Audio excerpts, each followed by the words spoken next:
मी एका एजी मीडियामध्ये तुमचं स्वागत आहे. आज आपल्यासोबत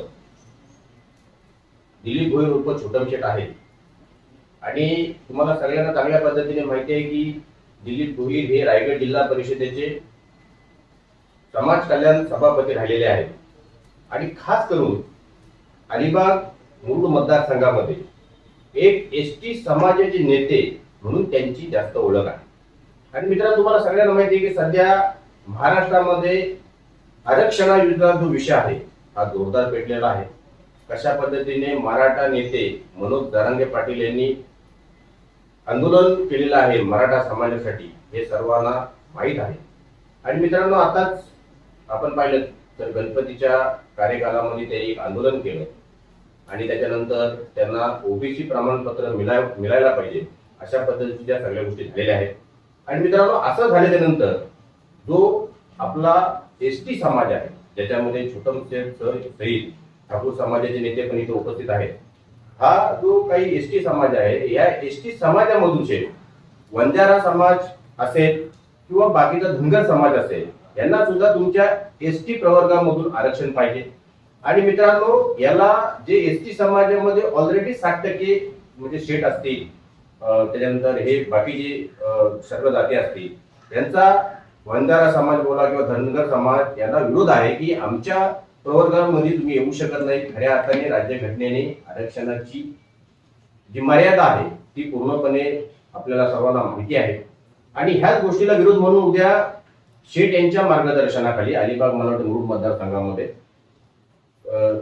जिल्हाधिकारी कार्यालयावर जिल्हाधिकारी कार्यालयावर 30 तारखेला मोर्चा आहे. तर शेठ, हा मोर्चा काढण्याचं नक्की तुम्ही का प्रयोजन केलेलं आहे? सर्वांना पहिल्यांदा नमस्कार. माझे सर्व जात बांधव आणि एसटी समाजाच्या आरक्षणासाठी जे धनगर समाज असेल, वंजारी असेल किंवा बंजारा समाज असेल यांनी एसटी प्रवर्गातून आम्हाला समाविष्ट करून आम्हाला त्याच्यातून समाविष्ट करून घ्यावा असं त्यांचं निवेदन किंवा राज्य शासनाच्या मंत्री महोदय असतील किंवा तिथले तत्कालीन आमदार खासदार असतील त्यांनी त्यांना दिलेला दुजोरा की नक्की मिळाला पाहिजे अशा भूमिकेत ज्या वेळेला जातात त्यावेळेला आमच्यासारख्या जे राज्यघटनेने किंवा आम्हाला दिलेले डॉक्टर बाबासाहेब आंबेडकर यांनी दिलेले जे संविधान आहे ते संविधानात्मक आम्ही एस टी प्रवर्गात आहोत. तर त्यासाठी सरकारने त्यांची बाजू ऐकून घ्यावी. पण आम्हाला दिलेले नोकरी संदर्भातलं 7.5% आरक्षण आणि त्याचबरोबर शासनाच्या याच्यातून 7% आरक्षण आम्हाला दिलेलं आहे. तर त्याच्यामध्ये सरकारने किंवा प्रशासनाने त्यांना सामावून घेऊ नये. त्यांनी त्याचं प्रयोजन करावं सरकारच्या माध्यमातून आणि त्यांना द्यावं. एखाद्याचं जर भवितव्य उज्ज्वल होण्यासाठी जर ती भूमिका असेल तर ती सरकारने घ्यावी. पण त्यांना आमच्या एसटी प्रवर्गात त्यांना सामावून घेऊ नये ही आमची सर्वात प्रामुख्याने नम्र विनंती सरकार, प्रशासन आणि केंद्र सरकारलाही माझं सांगणं आहे की याच्यामध्ये सामावून घेऊ नये. शेठ, आपण बघितलं तर एसटी समाज आहे या एसटी समाजामध्ये तुम्ही वाड्या वस्त्यांवर दरवेळेला जाणीवपूर्वक तिथं स्वतः जाऊन फिरता. परंतु आपण जर बघितलं तर एसटी समाजासाठी माडा आणि मिनी माडा या 2 स्कीम आहेत आणि मला भरपूर दिवस अशा पद्धतीचा योग मिळत नव्हता की मला कोणाला तरी हा प्रश्न विचारावा. परंतु आज हा चांगला दिवस आहे आणि ह्या दिवसातून मला तुम्हाला सांगायचं आहे की अलिबाग तालुका आहे तो हा ह्याच्यामधून वगळलेला आहे. माडा आणि मिनी माडा जे स्कीम आहे तिथं म्हणजे ज्या मोठ्या सरकारच्या स्कीम आहेत करोडोच्या वरती त्या आपण तिथं राबवू शकत नाही.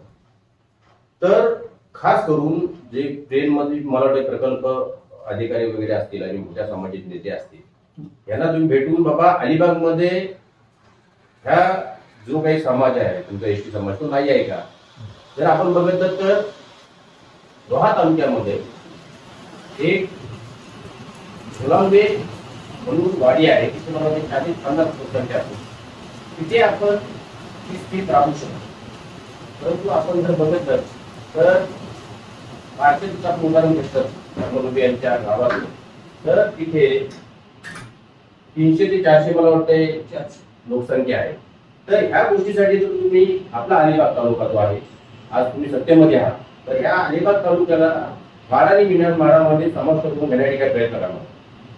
नक्कीच आज 30 तारखेला आपण जे आंदोलन करणार आहोत, की सर्वप्रथम माझे सर्व ज्ञात बांधव, जाती बांधव किंवा समाजामध्ये ज्यांच्या चळवळी चालू आहेत त्याच्या सर्व नेतेगणाला मी सांगेन की येणाऱ्या 30 तारखेला आपण बहुसंख्येने अलिबाग येथे आपण उपस्थित राहणार आहात. सर्वांच्या सूचनेचं पालन करून प्रत्येक घरातून घरपट्टीच माणूस निघाला पाहिजे आणि आपण सरळ स्थानिक प्रशासन म्हणजेच कलेक्टर साहेबांकडे आपलं निवेदन देणार आहोत आणि त्यानंतर त्याची पुढची 30 तारखेनंतर भूमिका स्पष्ट करणार आहोत.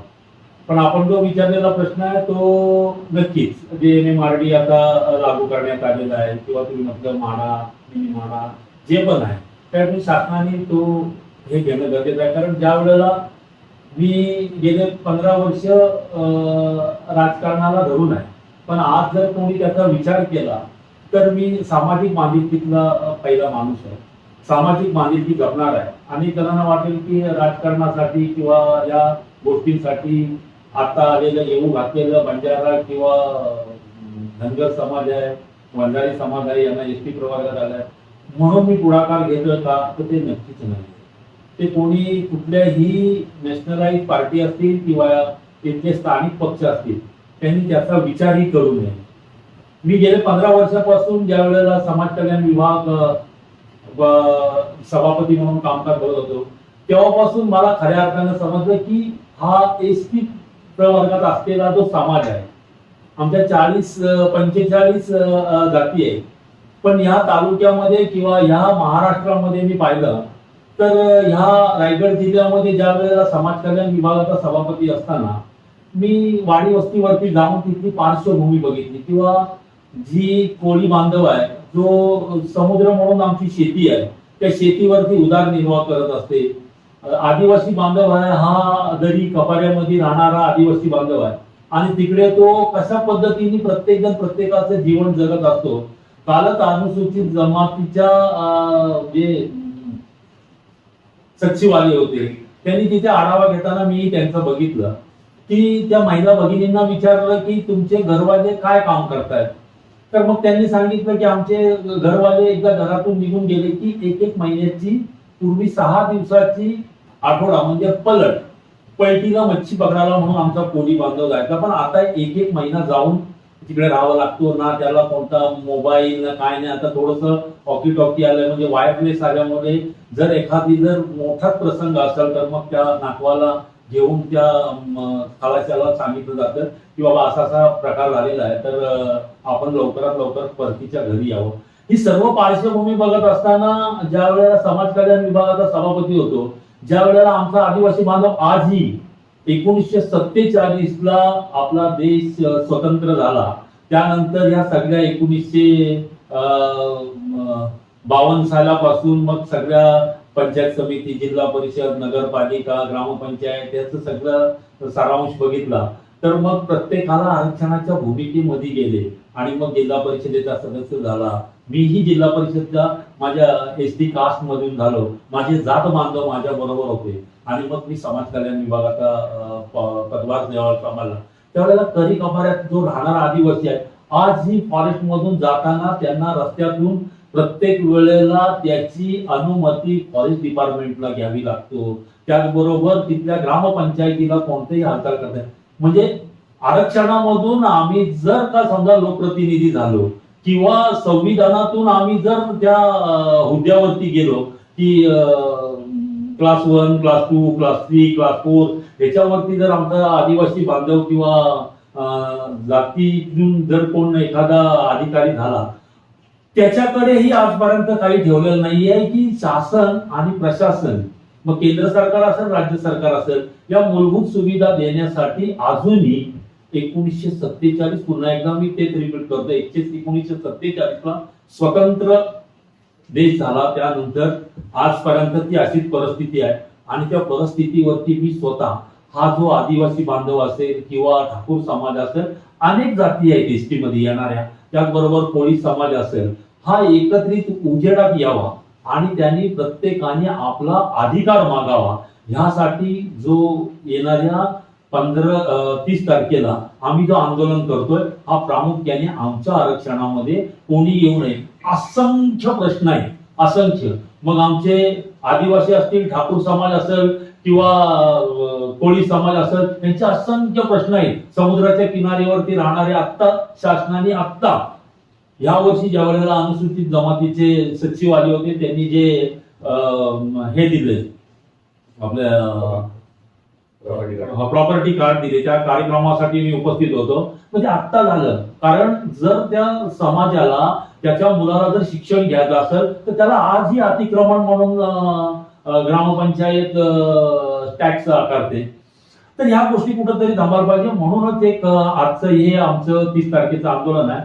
आणि सर्व आमचे जात बांधव, मला विश्वास आहे, प्रत्येक घराघरातून निघून येईल. कारण आम्हाला दिलेलं आरक्षण, बऱ्याच जणांच्या मनामध्ये अनेक शंकाही असतील की आम्हाला दाखले मिळाले नाही, पण त्याच्यासाठीही प्रवचन करण्यासाठी दिलीप भोईर आणि आता घेतलेला जो आमच्या आरक्षणामध्ये कोणतरी वाटेकरी बनण्याचा प्रयत्न करते, त्याच्या पलीकडे जाऊन हे तर 30 तारखेला आम्ही आंदोलन करतोय, पण त्याचबरोबर येणाऱ्या प्रशासनाच्याकडे जे आमचे हक्क मूलभूत जे घटनेने दिलेले आहेत ते आम्ही अगदी काटेकोरपणे त्यांच्याकडनं मागून भांडून घेण्याचा आम्ही प्रयत्न करणार. मी सर्व आमच्या बांधवांना सांगेन की येणाऱ्या 30 तारखेला मनात काही शंका आणू नका. कारण बरेच जणांना असं असेल की हा आताचाच वेळ असा काय, आणि दिलीप भोईर यांनी घेतलेली भूमिका आणि आदिवासी किंवा एसटी प्रवर्गामध्ये असणारे सर्वच जात बांधवांना सांगेन, असंख्य प्रश्न आहेत मित्रांनो. मी तुम्हाला चलो अलिबाग हा नारा देत आहे, आपण सर्वांनी या. असंख्य प्रश्न आहेत. राजकारण म्हणून माझ्याकडे पाहत असाल तर ते पाहू नका. आपण आपले हक्क मागण्यासाठी, आपला अधिकार मागण्यासाठी जे भारतरत्न डॉक्टर बाबासाहेब आंबेडकरांनी आपल्याला घटना दिलेली आहे, कोणी घेऊ शकत नाहीये.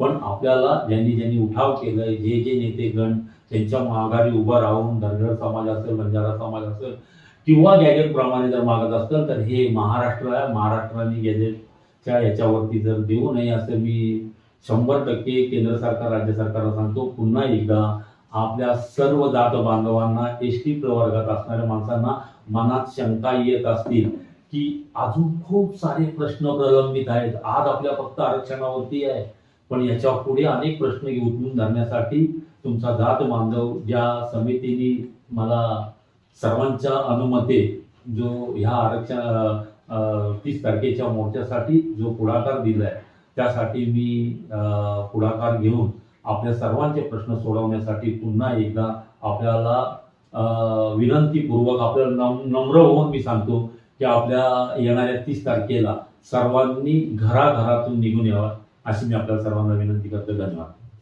तर आपल्यासोबत छोटम शेठ होते. त्यांनी कशा पद्धतीने सध्या एसटी समाजामध्ये, मग तो कोळी समाज असेल, ठाकूर समाज असेल, आदिवासी समाज असेल, यांच्या कितीतरी मागण्या अजून प्रलंबित आहेत. सरकार कुठेतरी धनगर समाज असेल किंवा बंजारा समाज असेल, याला आरक्षण इथे देऊ इच्छित पाहत आहे, असं छोटम शेठ भोईर यांचं म्हणणं होतं. आणि त्यांनी खास करून सर्व जो एसटी समाज आहे यांना विनंती केलेली आहे की हे जे काही आंदोलन आहे हे कुठलं राजकीय आंदोलन नाही आहे.